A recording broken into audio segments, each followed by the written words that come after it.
안녕하세요. 2024 네오 포럼 시즌 5 세 번째 시간. 저는 단국대학교 치주과의 조인우.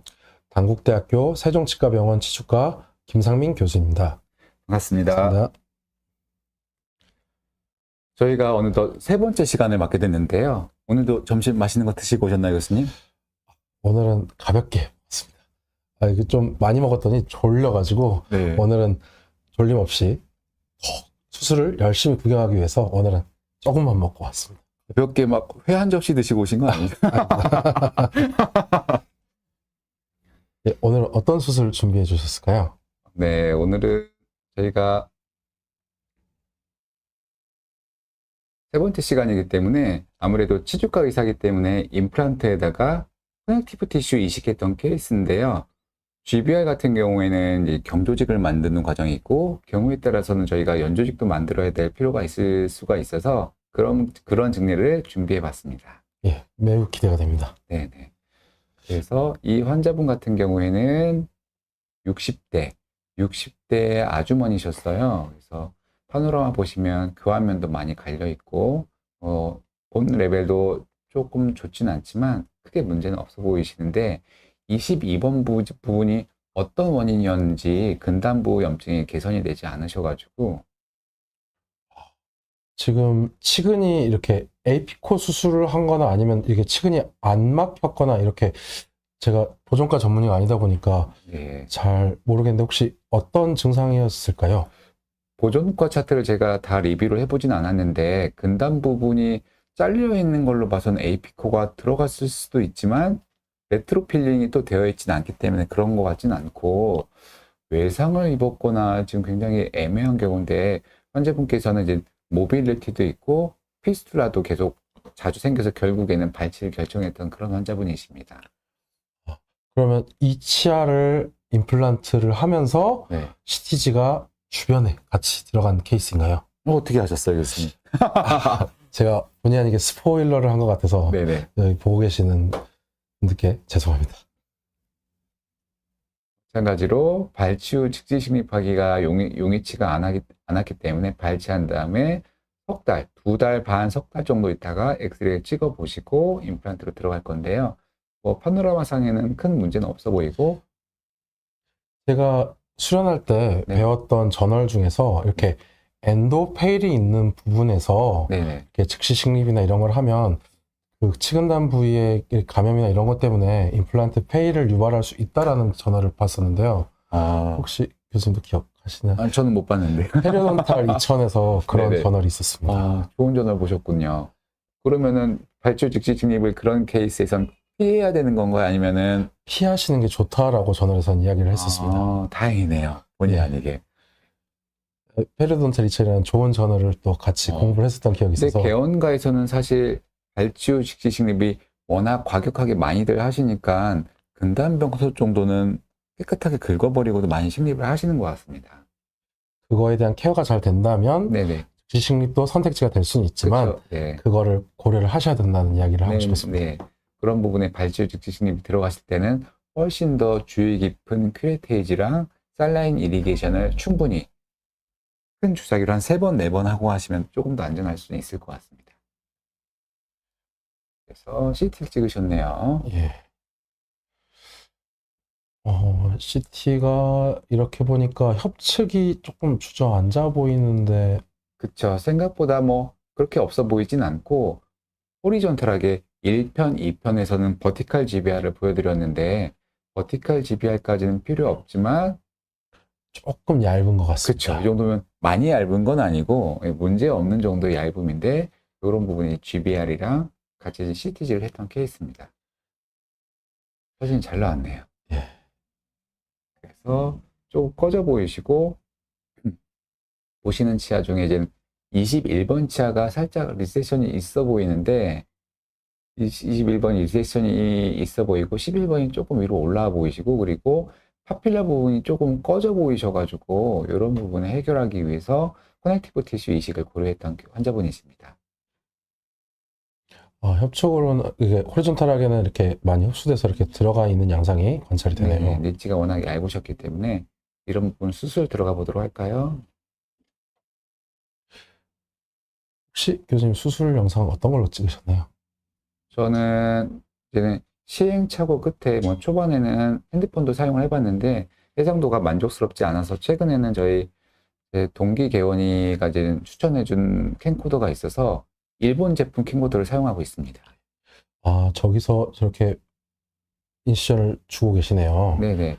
화셜로 열고 있는 것 같은데 네, 맞을까요? 네, 저 인시전 부분은 호리존탈 인시전을 이제 연장선이면서 저쪽 부분에 커넥티브 티슈를 이식을 해서 사실 루트 커버리지라기보다는 파필라 재생을 어느 정도 기원하기 위해서 그런 술식을 사용하고 있습니다. 그래서 저 부분에 커넥티브 티슈를 고정을 해야 되기 때문에 하방에 있는 골막을 남기면서 거상을 하는 부분층으로 파필라 부분을 거상을 했고요. 그리고 치아의 센터 부분, 버카의 센터 부분은 두께가 유지되는 게 좋기 때문에 저렇게 풀 thickness로 판막을 거상하고 있습니다. 임플란트 부분은 팔라탈 열고 하신 거죠? 네, 팔레타 여는 부분이 지금 생략이 된 것 같습니다. 편집으로 날라간 것 같습니다. 아, 협측이 얇으면서도 연조직도 같이 조금 엉겨 있는 것처럼 보이네요. 네네. 그게 본 디펙트까지는 아니지만 얇은 부분에 연조직이 개입이 되어 있어가지고 그다음에 임플란트가 심었습니다. 버티컬 디펙트는 없었지만 얇은 부분 아무리 얇아도 뭐 그 얇은 데다 임플란트 넣으면 되기 때문에 이런 식으로 임플란트를 초기 고정을 잘 얻어서 넣고 GBR 크래프트 매트리얼까지 넣어서 티타늄 메쉬까지 사실 이런 부분은 1편에서 저희가 많이 보여드렸기 때문에 사실 동영상이 10분이 넘어가게 되면은 지루해진다는 얘기를 많이 들어서 유튜브 알고리즘이 그렇다고 그러더라고요. 그래서 가급적이면 10분 이내로 편집을 하다 보니까 식립을 하고 그래프트 과정은 조금 생략이 되어 있는데 아마 잘들 알고 계시리라고 믿습니다. 또 저희가 링크가 준비되어 있어서 네. 저번 편을 다시 보시면 네. CTI를 잘 쓰는 영상을 또 다시 보기를 하실 수 있습니다. 영상 뭐 네오포럼뿐만 아니라 다른 동영상에도 많이 이제 게재가 되어 있기 때문에 참조를 하시면 좋을 것 같고요. 티타늄 메쉬를 쓰시게 되면은 사실 버티컬 GBR도 가능하고 호리존탈 GBR도 뭐 아니 저렇게 마이너한 GBR에 무슨 티타늄 메쉬까지 출동을 시키냐 이렇게 말씀하시는 분도 계시지만 보시는 것처럼 에이피칼에 고정을 하지 않더라도 지금 크래프트 매트를 꽉 잡고 있기 때문에 다른 소식을 하지 않아도 저렇게 잘 스테이블하게 있어서 릴리징에도 흐트러지지 않고 봉합해도 움직이지 않기 때문에 그리고 사실 사용하는 방법 자체도 그냥 탁 하고 고정하면 끝이기 때문에 사용하는 게 그렇게 어렵지 않고 용이하기 때문에 쉽고 좋고 사실 가격도 그렇게 부담스러운 가격은 아니기 때문에 간단한 GBR에도 많이 사용을 하고 있습니다. 방금 파필라 부분에 여러 가지 조치들을 하셨는데요. 네. 어떤 걸 했었는지 가볍게 빨리 이야기해 주실 수 있을까요? 파필라가 많이 꺼져 있어서 그 부분을 재생하기 위해서 살짝 봉긋하게 이제 거상하는 과정을 밟았고요. 그리고 팔라탈에서 커넥티브 티슈만 체득하기 위해서 미리 라운드 다이아몬드 바를 이용해서 상피만 일단 제거를 하고 있습니다. 아, 겉에 에피를 이렇게 벌을 이용해서 제거를 해주시고 있군요. 그렇죠. 전문 용어로 에피라고 하죠. 아, 에피델리얼 티슈. 네, 좋은 지적. 용어에 아주 능숙하신데요.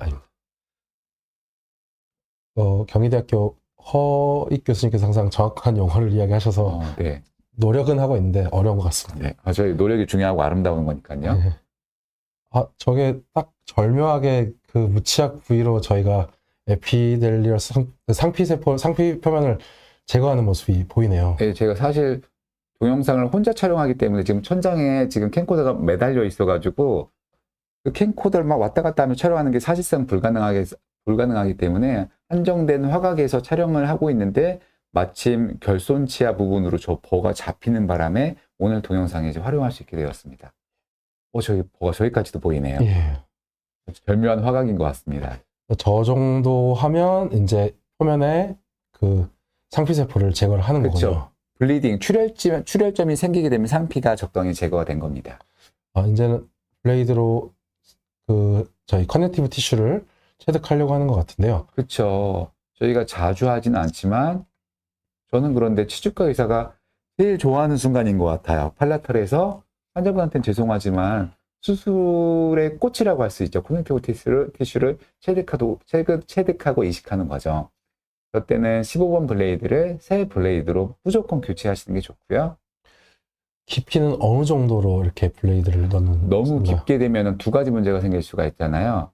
페인이랑 블리딩이 생길 수가 있어서 너무 깊지 않게, 그렇다고 너무 얇으면 또 흙이 생기기 때문에 0.5 전후가 좋은 것 같습니다. 1mm가 넘어가지 않도록 0.5에서 0.75 정도 두께가 적당합니다. 그렇죠. 이 CT를 체득할 때는 그 팔라탈 쪽의 해부학적 그 혈관들도 고려를 해서 네. 블레이드를 써야 되는 게 주의사항인 걸로 그렇죠. 알고 너무 깊이 있습니다. 들어가지 않도록 하시면 좋고요. 절묘한 위치에서 CT가 체득되고 있는 모습을 그게 저기 보입니다. 다 보이네요. 예. 바늘구멍으로 은밀한 수술을 보는 것 같습니다. 예. 네. CT가 벌써 체득이 됐습니다. 네네네. 이쁘게 체득이 돼서 우리가 저번에 부분층으로 판막을 거상했기 때문에 하방에 있는 골막에다가 골막 수정을 하고 있습니다. 그래서 그 위를 향후에 판막이 덮을 거기 때문에 당연히 흡수성 봉합사를 사용해야 되겠죠. 예. 네네. CT를 고정할 때는 흡수성, 7제로 흡수성일 것 같은데. 여러 가지 옵션이 있는데 세븐제로가 구비되어 있기 때문에 세븐제로 봉합사를 사용하고 있습니다.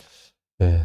예전에 수술 때 상악동을 꼬맸던 기억이 나는데요. 네, 아픈 기억이죠. 예, 네. 그때 흡수성 봉합사를 안 쓰고 비흡수성을 썼다가 봉합사를 제거하고 다시 꼬맸던 일이 다시 생각이 납니다. 그렇죠. 부가 설명을 드리자면 예전에 김상민 교수님이 전공의 때 상악동이 천공이 많이 되어 있어서 꼬매셨는데 가봤더니 비흡수성 봉합사로 상악동을 꼬매가지고 이 큰 손으로 실밥을 뽑고 흡수성 봉합사로 다시 수선을 그때부터 김상민 교수님이 덩치 대비 수술을 잘 하시는 분이구나 이걸 뼈저리게 느꼈었습니다. 아닙니다.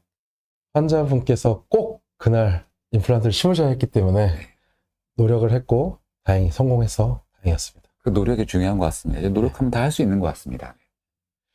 CT를 단단하게 고정하는 게 제일 중요하다고 배웠는데요. 네. 몇 군데 정도 수촬을 하고 있으셨나요? 기억이 나질 않습니다. 양단 끝은 하고 그 중간에 했는지 안 했는지 지금 가물가물한데 한 것 같습니다. 릴리징 인시전 주고 있으시나요? 네네네. 판막을 확실하게 덮기 위해서 저쪽에는 버티컬 인시전이 없지만 안에 파우치를 형성하듯이 블레이드를 깊이 넣어서 안에 있는 근육이라든가 골막층과 상피층을 분리하게 되면 상피층이 이제는 쭉 늘어나게 되면서 릴리징 효과를 가질 수 있게 되죠. 저렇게 릴리징 인시전 한번 주는 것만으로도 판막이 굉장히 많이 올라와지더라고요. 차이가 큰 것 같습니다. 네네. 이 정도로 올라와서 봉합을 해주고 있습니다. 그러고 보니 오늘 수술에는 버티컬 인시전이 안 들어간 것 같은데 예. 버티컬 인시전이 안 들어가도 이렇게 호리존탈을 길게 주게 되면은 이쪽에서는 이만큼 올라가도 저쪽에서는 이만큼 내려갈 수 있기 때문에 충분한 릴리징 효과를 가질 수 있을 것 같습니다. 그리고 이렇게 지금 CTG 한 부분은 판막을 협측만 열었기 때문에 한쪽 판막을 열었을 때 사용할 수 있는 봉합 방법이 교과서에 나와 있는 어떤 봉합 방법이죠? 슬링 수처를 이용할 수 있지 않을까? 역시 영어에 능하시군요. 예. 네, 부유형 봉합.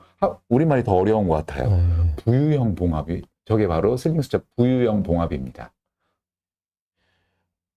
부유형 봉합을 이용해서 한글이 세종에 사는데 한글이 익숙하지 않아서 그리고 또 별명이 세종대왕님이시잖아요. 네. 슬링 수첩 말고 부유형 봉합이라고 쓰셔야 될 것 같습니다, 대왕님. 예. 한글 용어도 많이 익히도록 하겠습니다. 네네. 부유형 봉합. 어렵긴 어렵습니다. 판막이 팔라탈은 고정이 되어 있고 보칼만 떴다가 가라앉혀서 부유형 봉합인 것 같습니다. 예. 그래서 한쪽 판막의 파필라를 따고 팔라탈로 넘어가서 다시 나와서 한쪽 판막을 마저 따고 다시 돌아와서 처음에 시작된 부분에 있는 봉합사끼리 타일을 해주면 부유형 봉합이 완성이 되죠. 저 치아에 이렇게 걸리면서 이렇게 올려 당겨주는 효과를 가지고 있겠네요. 그렇죠. 영어로는 떠 있기 때문에 이제 슬링 수저고 당기면 이렇게 둘 다 올라오게 돼서 얇은 실을 쓰기 때문에 저 파필라 사이에 위치되는 것 같습니다. 실이 두꺼웠으면 네. 한쪽으로 밀려 떨어지는 일들이 생기더라고요. 두꺼운 건 어느 정도 두께가 두꺼운 봉합차인가요, 교수님? 3제로? 3C로. 근데 3제로 쓰시는 분들도 있고 4제로 쓰시는 분도 있고 네. 뭐 취향 차이긴 하니까요. 사실. 3제로는 손 묶을 때 사용할 수 있어요. 그래서 발치창에 피겨에잇 할 때 네. 쓰는 그럴 때 자주 네. 사용하고 있습니다. 3제로가 있나요, 병원에? 플렉시크가 3제로. 3제로가 있어요? 예. 아, 그냥 저희 꿰매서 쓰는 바늘기 따서 만든 네. 그게 3제로인 것 같습니다. 네. 사실 저 실랑 비교하면 밧줄 느낌이 나긴 합니다. 네네네. 아무튼 저렇게 수술이 마무리가 됐고요. 6제로를 봉합하는 내용이 조금 생략이 되어 있는데 내내 똑같을 것 같고, 실제 수술에서도 저도 사실은 루틴하게 버티컬 인시전 없이 수술을 많이 하는데, 버티컬 인시전을 생략하시게 되면 스카에 대한 고민도 사라지게 되고, 버티컬 인시전을 봉합하는 그런 과정에 생략이 되기 때문에 체어 타임도 줄일 수가 있고, 7제로를 사용을 안 하기 때문에 수술 재미는 조금 떨어질 수도 있지만 재료의 비용도 조금 아낄 수 있을 것 같습니다. 수술 직후의 사진이신 것 같은데요. 네네. 그래서 사실 뭐 치근 피개가 목적이라기보다는 중절치 사이에 파필라 꺼진 부분을 재생을 기원했던 그런 수술 방법인데, 이런 식으로 오버해가지고 이제 봉합을 한 걸 볼 수가 있고요. 그 방면에서 보시게 되면은 임플란트 했던 부분에 CTI를 이용해서 GBL을 하고, 오늘은 7제로 사용이 안 됐기 때문에 6제로를 이용해서 봉합을 하고, 이런 식으로 마무리가 됐던 환자분이십니다. 스페이서를 사용한 걸로 보이는데요. 네. 스페이서 몇 미리 혹시 사용하셨을까요? 1mm 사용됐던 것 같은데, 보시는 것처럼 살짝 유격이 있는 게 조금 덜 들어간 것 같은데, 넣었을 때는 이제 고정이 확실히 되어 있어서 유격이 있어도 이제 풀릴 염려는 없기 때문에 이런 식으로 마무리가 됐었습니다. 치유 영상이 굉장히 양호한 것 같은데요. 네네. 2주 후에 티타늄 메쉬를 썼을 때 티피컬한 치유 양상이 이제 이런 양상이죠. 그래서 과격하게 GBR을 하지 않기 때문에 릴리징을 그렇게 많이 주진 않았어요. 그래서 저 정도면은 이렇게 벌어지지 않게 인시얼 라인이 없이 감쪽같이 치유가 돼가지고 잘 마무리가 됐고, 치아 있는 분의 루트 커버리지 비슷한 수술이 들어가셨기 때문에 치은이 살짝 딸려 올라온 걸 볼 수가 있고요. 파필라 재생을 기원했지만 그렇게 많이 차진 않았지만 그래도 저렇게 견치 위치에서 봤을 때는 살짝 찬 걸 보실 수가 있고, 요게 얼마나 갈지는 조금 지켜봐야 될 것 같습니다. 사실 이 환자분은 수술한 지가 그렇게 오래되시지는 않았기 때문에 2차 수술 때 보시게 되면은 좀 더 자연스럽게 올라온 것 같은데요. 파필라가 좀 차긴 찬 것 같습니다. 지금 보니까 찬 건 다행입니다. 그래서 CTG 덕분에 파필라가 어느 정도 재생이 생겨서, 사실 피부과 의사한테 있어서 파필라 재생은 꿈의 영역이기 때문에 많은 시도를 해보고 있긴 하지만 그렇게 호락호락한 것 같지는 않습니다. 지난 시간에 이야기했던 치아를 살리는 GTR도 저희 치주과에게 꿈이지만 네. 이 파필라를 재건하는 부분도 네. 저희 다른 방향에서의 치주과 의사에 도전하는 꿈의 영역인 것 같습니다. 그렇죠. 아직은 어려운 부분이지만 연습을 하다 보면 꿈은 또 이루어지기 마련이고, 이루어지지 않더라도 그런 과정은 굉장히 소중하고 즐겁기 때문에 이런저런 수술을 많이 해보고 있습니다. 저도 노력해 보겠습니다. 감사합니다. 끝은 아니고요. 넉 달 후에 양상이고 2차 수술 들어가실 건데요. 사진상으로는 저는 자꾸 CTG 했던 부분들이 잘 유지되고 있는가가 보니 가는데 네네. 임플란트 뼈가 잘 됐는지가 더 궁금합니다. 일단 식립 전에 이제는 오목했던 부분이 올라온 걸 볼 수가 있고요. 지금 제가 가리고 있는데 CTG 했던 부분도 치유가 아이고요. 여기 잘 되고 있는 것 같습니다. 흉터 없이 걱정하실 필요가 없고요. 그리고 CTG를 체득한 다음에 제일 큰 문제가 사실 페인은 약으로 컨트롤할 수 있는 반면에 블리딩이 일어날 경우에 저희가 물리적으로 꼭 컨트롤을 하셔야 되는데, 여러 가지 방법이 있는데 FGG나 CTG를 했을 때 과도한 출혈이 생겼을 때 쓰시는 방법이 혹시 있으신가요, 교수님? 저도 수련할 때 출혈 때문에 좀 고생했던 적이 몇 번 있었는데, 그때부터 이제 사용하는 제가 몇 가지 방법들이 있는데요. 네. 일단은 기본적으로는 거즈를 이용해서 수술 중간에 제가 CT를 컨트롤하거나 유리치은을 컨트롤할 때 압박 지혈을 할 수 있도록 어시스트에게 최대한 압박 지혈을 부탁을 하는 편입니다. 그러고 나서도 안 되면 서지셀이나 이렇게 지혈이 도움되는 재료들을 사용하는 경우도 있고요. 그 다음으로 마지막으로는 사실 저희 옴니백을 이용해서 미리 장치를 만들어서 서지셀 같은 걸 넣고 장치로까지 한 번 더 해주면 환자분들이 그 부분이 이렇게 음식도 안 닿고 해서 불편감이 좀 더 적었다고 이야기해 주신 분이 있었습니다. 아, 네. 좋은 말씀 감사드리고요. 김상민 교수님 아무래도 통치가 있으니까 압박 지혈만으로도 지혈이 잘 일어날 것 같습니다. 아, 사실 압박은 제가 하고 있는 게 아니라 저는 그때 CT를 다듬고 있기 때문에 네. 옆에 어시스트 친구들이나 위생 선생님께서 도와주고 있습니다. 그 어시를 압박하시는군요. 예, 아닙니다. 저는 개인적으로는 압박 지혈도 물론 좋지만 경우에 따라서는 마이너 아테리에서 블리딩이 터지면 퐁퐁퐁퐁 나기 때문에 다이렉트로 결찰하는 방법을 사용하고 있는데 그 혈관이 보이진 않기 때문에 원심 쪽에다가 조직을 한꺼번에 따서 봉합을 하게 되는 치주과 교과서에도 나와 있는데 원주형 봉합을 이용해서 봉합을 해주게 되면은 효과적으로 지혈을 할 수가 있고 붉은 봉합사를 붉은 봉합사를 많이 사용하고 있지는 않는데 딱 한 경우 그럴 경우에 지혈을 위해서는 굵은 봉합사를 이용해서 원주형 봉합을 하시게 되면은 블리딩이 특히 많이 생길 경우에 그냥 보내게 되면 환자분들이 이제는 굉장히 불편하실 수가 있어서 미리 지혈을 통해서 그런 식으로 해결을 하신 다음에 보내시게 되면은 컴플레인을 조금은 줄여줄 수 있을 것 같습니다. 아, 저도 기억이 납니다. 그 안쪽에, 팔라탈 안쪽 깊은 곳을 이렇게 두껍게 따서 수처를 해줬던 네네. 그걸로 배웠던 걸로 그렇죠. 기억하고 예를 있습니다. 들어서 저희가 손을 자르면 안 되겠지만 피가 너무 잔인한가요? 피가 뽕뽕뽕 나오면 사실 여기를 이렇게 막을 수도 있지만 이렇게 잡게 되면 피가 멈추기 때문에 그런 원리를 이용해서 팔라탈 아테리가 예를 들어 여기에서 피가 날 경우에는 이쪽을 꼬매서 이렇게 아테리를 잡아주게 되면 지혈이 되는 효과를 이용하는 거죠. 네, 그 팔라탈 혈관 해부도를 참고를 하시면 꼬매는 위치를 좀 보시는 분들께서 쉽게 알 수 있을 것 같습니다. 교과서에도 나와 있기 때문에 참조하시면 좋을 것 같습니다. 2차 수술, 넉 달 후에 2차 수술했던 영상 계속 보시면은 이런 식으로 역시나 CTI 밑에는 단단하게 잘 만들어진 네. 것 같습니다. 살짝 투명해 보이는 게 연조직이 게재가 되어 있어서 저희가 보여드렸던 첫 번째 동영상만큼은 재생이 된 것 같지는 않지만 저 정도도 잘 기다리게 되면 그래프트 매트리얼이 잘 골화가 되면서 문제없이 치유가 될 것 같습니다. 그래서 이런 식으로 힐링을 체크하고 봉합해 드렸고요. 이런 식으로 해서 이 환자도 사실 수술이 하신 지가 오래되시진 않으셔가지고 아쉽게도 보철까지는 사진이 없는데 그래도 근심, 원심, 지배한 부분 잘 유지되고 있는 PA 방금 관찰했습니다. 네네네. 그래서 이런 식으로 해서 6개월까지 파이널 보철물은 들어갔는데 임상 사진은 다음에 기회가 되면 보여드릴 예정이고요.